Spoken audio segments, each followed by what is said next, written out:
Madame la chef du bureau de la recherche architecturale urbaine et paysagère au ministère de la Culture, Madame la directrice de l'École nationale supérieure d'architecture Normandie, Monsieur le directeur de l'École nationale supérieure de Paris-Malaquais, cher Luc, Monsieur le directeur de l'École nationale supérieure d'architecture de Nantes, Mesdames et Messieurs les représentants de l'Université Paris 1 Panthéon-Sorbonne, Mesdames, Messieurs les responsables scientifiques du colloque, Mesdames, Messieurs les intervenants, chercheurs, professeurs, Mesdames, Messieurs, je suis ravie d'ouvrir aujourd'hui ce colloque consacré aux mouvements de réforme qui ont transformé l'enseignement de l'architecture dans le monde au tournant des années 60, même 68. Pourquoi 68 ? On se demande, uniquement parce que c'est le cinquantenaire cette année, évidemment, de mai 68, non pas d'une commémoration officielle, mais plutôt d'une réflexion que notre société mène tout entière en ce moment sur ce moment de notre histoire qui ne fait pas spécialement consensus, mais dont personne ne peut nier qu'il a profondément influencé l'évolution sociale et culturelle en France. Et nous sommes heureux de nous y associer à la fois à travers ce colloque et à travers l'exposition que vous avez aussi pu admirer hier, qui a été inaugurée, mai 68, l'architecture aussi, qui consacre la bascule que connaît la scène architecturale française entre 1962 et 1978, puisque c'est vrai que cette aventure de l'architecture est peut-être plus consensuelle que dans les autres champs des transformations de mai 68.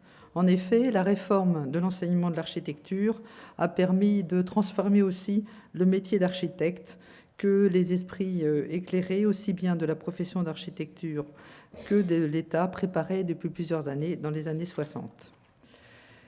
L'exposition explique bien, et je pense que ce colloque aussi y contribuera, à quel point la fin du modèle Beaux-Arts et la réforme qui a suivi ont permis une ouverture véritable et bénéfique, évidemment, du milieu architectural français à l'ensemble des échanges internationaux. Et je voudrais remercier tous nos amis venus de l'étranger qui vont contribuer aussi à nous expliquer à quel point, dans l'ensemble du monde, les milieux architecturaux aussi, ont réfléchi et repensé le rôle et l'avenir de leur profession et aussi de son enseignement. En effet, les enseignements partout dans le monde se sont ouverts à cette période, aux sciences humaines, à des thèmes nouveaux à l'époque, comme l'écologie, la place de l'usager, des expérimentations mathématiques et informatiques, des expérimentations constructives. Et cette simultanéité du désir de réforme prouve qu'il y avait des raisons structurelles de faire évoluer l'évolution de l'architecture. Et je remercie tous les intervenants du colloque qui pourront nous aider et nous éclairer sur ce sujet. En effet, pendant la journée, nous allons avoir une cartographie des expériences pédagogiques qui furent menées dans le monde, une évaluation de la manière dont ces expériences se sont diffusées, dans quelle mesure elles ont aussi fabriqué des architectes prêts à embrasser la diversité des métiers d'architecture, diversité qu'on pouvait alors entrevoir et qui s'est pleinement confirmée depuis. Et je terminerai sur une jolie phrase de Georges Bernanos qui disait « La fièvre de la jeunesse est ce qui maintient la température du monde à la bonne température ».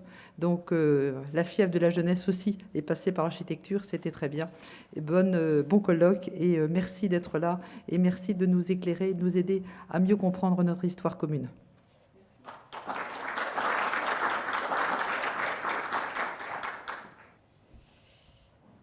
Madame la Présidente, chers organisateurs et chères organisatrices, chers collègues, cher public, je voudrais tout d'abord adresser mes sincères remerciements à la Cité de l'Architecture et du Patrimoine et à l'École nationale supérieure d'architecture de Paris-Malaquais pour l'accueil de cette manifestation internationale et de l'exposition attenante qui se concentre donc sur le contexte français.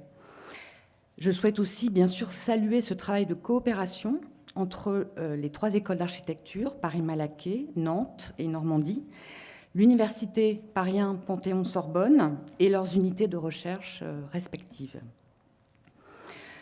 Alors, l'année 2018 marque symboliquement le demi-siècle qui nous sépare du joli mai, entre guillemets, pour reprendre le titre du film magnifique de Chris Marker de 1962, qui a si bien transmis le climat politique et social et le paysage urbain de l'avant 68, dans le cas de Paris, en donnant la parole aux architectes et aux habitants dans toute leur diversité, en donnant la parole à leurs attentes et à leurs espoirs. Pour la discipline architecturale et son enseignement, 2018 est aussi l'aboutissement d'un long processus d'évolution et de transformation des structures qui l'organisent. La réforme du statut des enseignants-chercheurs des écoles nationales supérieures d'architecture en France, notamment, a été actée en février dernier. Nous sommes déjà, en quelque sorte, dans un après. L'installation de la plupart des nouveaux cadres de cette réforme étant réalisée ou en voie de l'être, il s'agit maintenant d'accompagner l'ensemble des acteurs des écoles dans l'appropriation et le développement de cette réforme et de ces nouveaux cadres. Du côté de la pédagogie et de la recherche, le sujet de la formation des architectes est donc, hier comme aujourd'hui, fortement mobilisé. Le temps me manque aujourd'hui pour énumérer les nombreuses actions à l'œuvre actuellement. C'est pourquoi je ne citerai ici que le programme de recherche en cours intitulé ENSA 20 sur l'histoire de l'enseignement de l'architecture au XXe siècle, qui est piloté par des enseignants-chercheurs des écoles d'architecture et de l'université, par le comité d'histoire du ministère de la Culture et plusieurs personnalités qualifiées en partenariat avec les institutions phares de nos domaines, dont la Cité de l'Architecture et du Patrimoine. Comme le colloque qui nous réunit aujourd'hui, ce programme est soutenu par le ministère de la Culture et par le Bureau de la recherche architecturale urbaine et paysagère en particulier. De nombreux séminaires animent ce programme, centré tour à tour sur les enjeux pédagogiques, doctrinaux, professionnels ou institutionnels et politiques qui traversent et construisent cette histoire riche et féconde.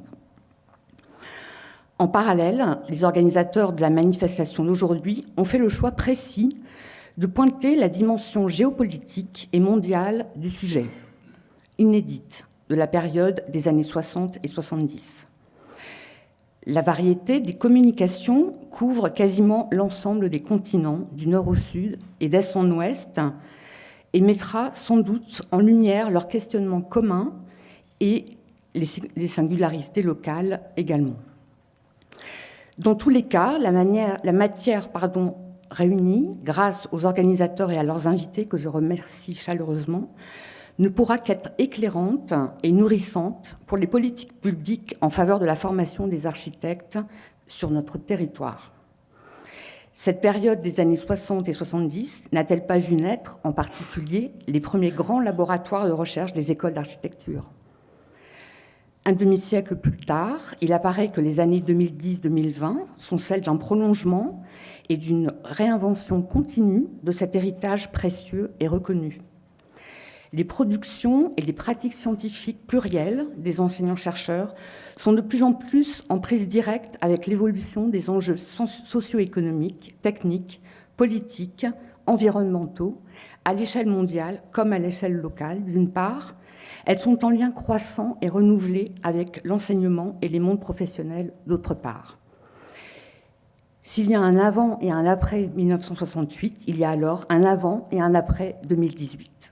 Je vous remercie de votre attention et vous souhaite un très fructueux colloque aujourd'hui et demain. Merci.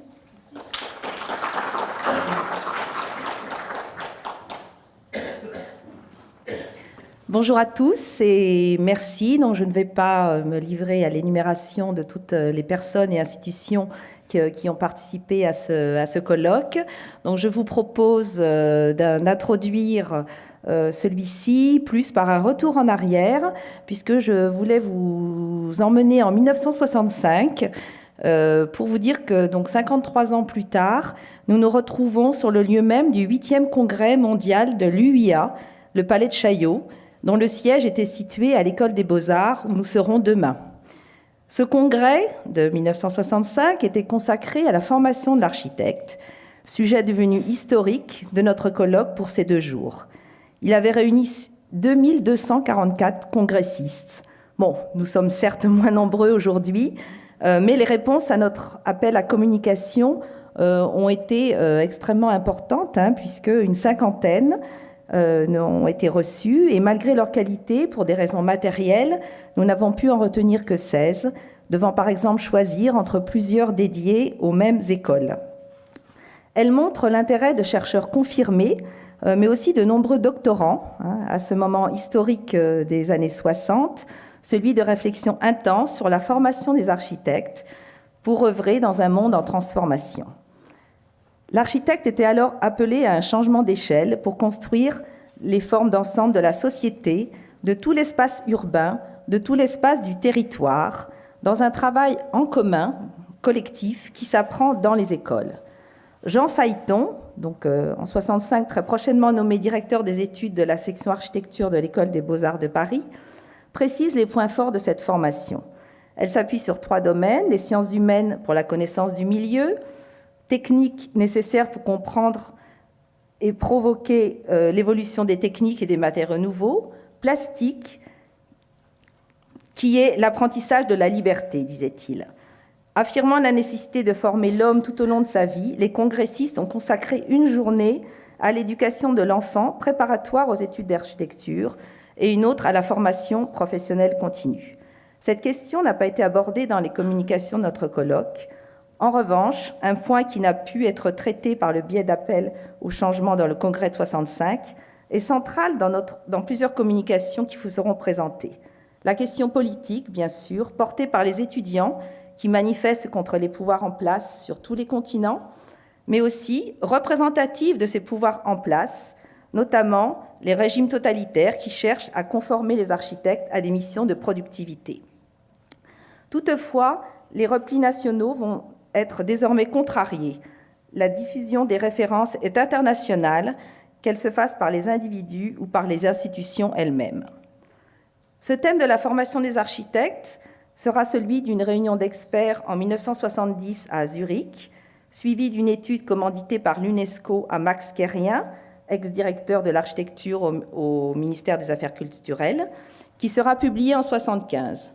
Elle est consacrée à 6 pays, les USA, le Brésil, la Suisse, la Pologne, la Turquie et l'Inde. Les axes de la formation sont pour Kérien la cohérence avec l'environnement, le grouillement multidisciplinaire et l'architecte conseiller de la population.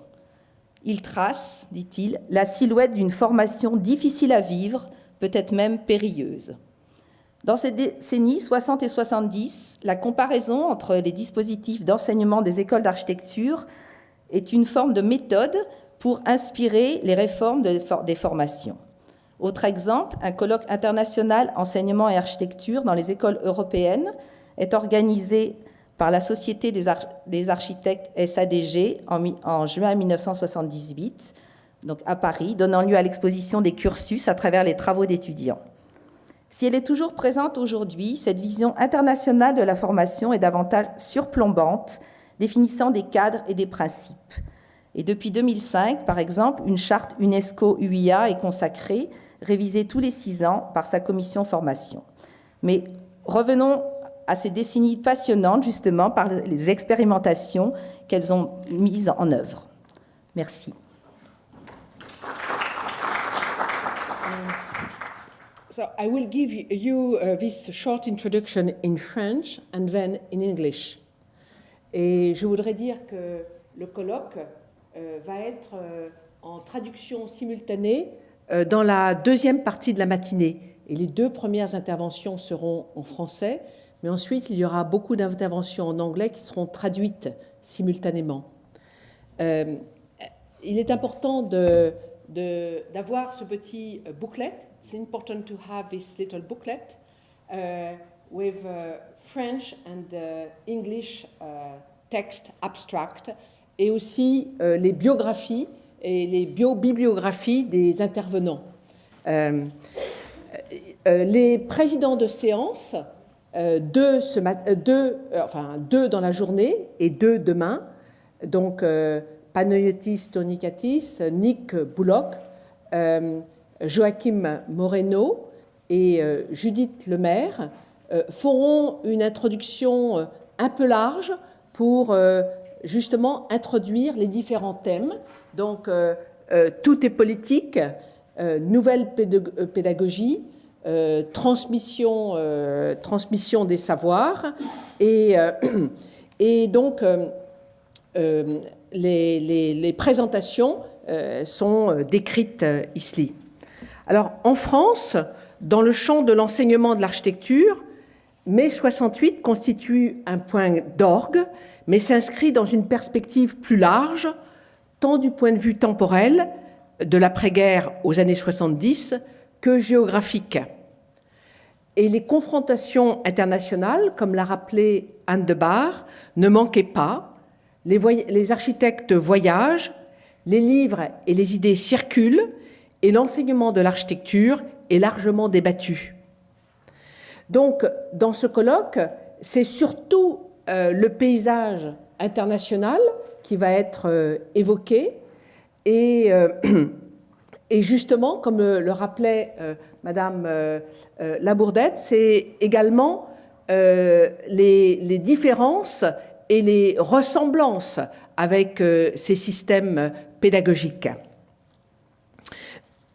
Alors, nous n'allons... alors, je vais... alors, avec, en contraste, quelques questions majeures, c'est justement quelles sont ces différences, pourquoi ces différences ont-elles été si fortement marquées, par exemple, et c'est ce qui va, c'est ce qui tient, ce qui est le fil directeur de ces 2 jours. Je voudrais rappeler aussi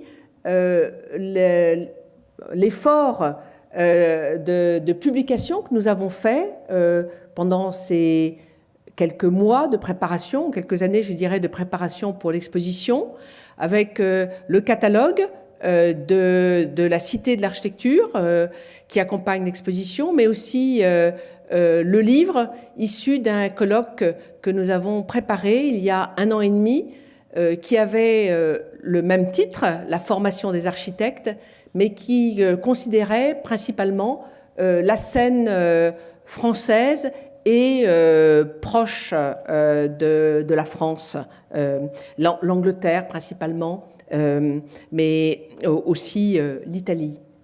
Je rappellerai également l'ouvrage édité par Éléonore Marantz et Guy Lambert sur les écoles d'architecture qui ont été construites en France pour répondre aux attentes des étudiants et des enseignants.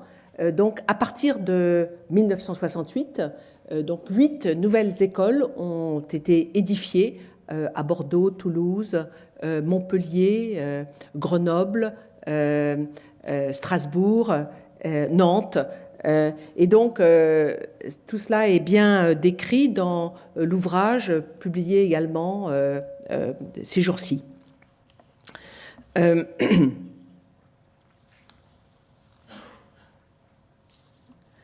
So, the upheaval in teaching of architecture in France in May 68 had a wider context, both in time from the war to the 1970s, and geographically with international connections. Architects traveled, books and ideas circulated freely, and architectural education was widely debated. During these 2 days, we will investigate different forms of international architectural education, and in particular, those of the 60s and 70s. Changes to architectural theory were influenced by many factors, including alternative forms of construction and ecological and environmental issues. Architectural teaching was opened up to the humanities as well as to mathematics and computing. How did these initiatives fare in the face of the critical debates to which they were subjected, but also the successive reforms that followed?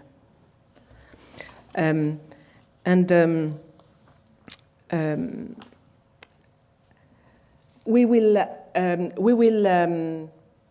will have 2 first lectures, a break, I don't know if it's a coffee break, because I think we have a little bit of problem with a coffee break, but it's a break.